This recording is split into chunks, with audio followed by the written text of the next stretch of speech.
I always thought my life was simple, stable. I had a beautiful wife, Emily. We'd been married for 4 years. She was my best friend, my confidant, the person I imagined growing old with. We lived in a cozy house just outside of Denver, and things were good. Maybe not perfect, but good enough to make me believe we were happy. Then everything changed, with one sentence. Emily came home one evening, glowing. "I'm pregnant," she whispered, tears in her eyes. I was shocked, but thrilled. We had talked about kids for years, but had never been ready. Now, suddenly, we were going to be parents. I hugged her so tight I thought I'd break her ribs. That night, I cried. Not because I was scared, but because I was so happy. For the next few months, everything revolved around the baby. Emily was different, more emotional, sure, but also distant sometimes. I chalked it up to hormones, mood swings, anxiety, fatigue. They're all part of pregnancy, right? Wrong. One night, I walked past the bathroom and saw her phone buzzing on the sink. I never snooped before. I trusted her. But something in me snapped. A gut feeling. A sixth sense. I picked it up, and that's when I saw him. A message from a contact saved as doctor's office. But doctors don't send late-night texts saying, "I miss you too." I read more. More than I ever wanted to know. He wasn't a doctor. He was a coworker.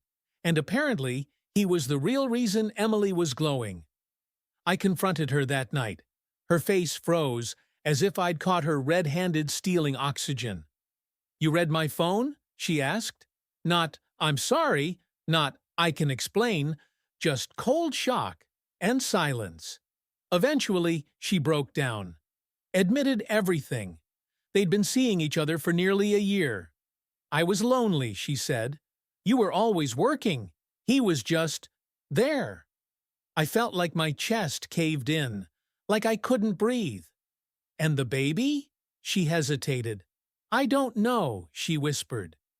"You don't know? We had a baby shower. I painted the nursery. I built the crib with my own hands. And now you're telling me the baby might not even be mine?" I was numb. Numb for weeks. But I stayed. Not because I forgave her, but because I needed to know.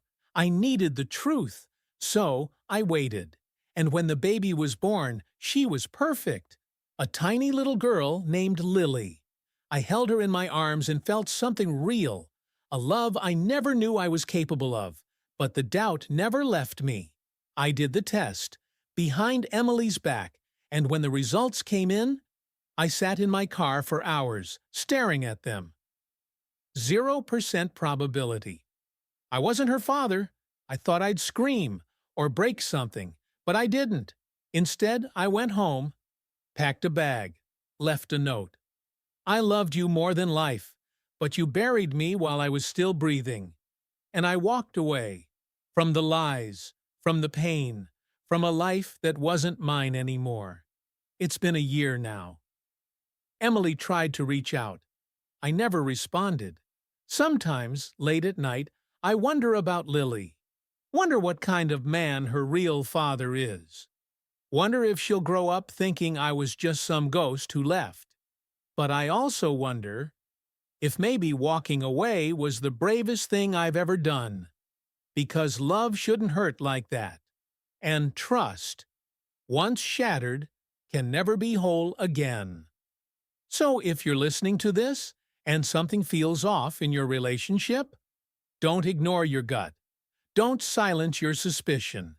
Because sometimes the truth doesn't knock politely. It shatters your front door and burns everything inside.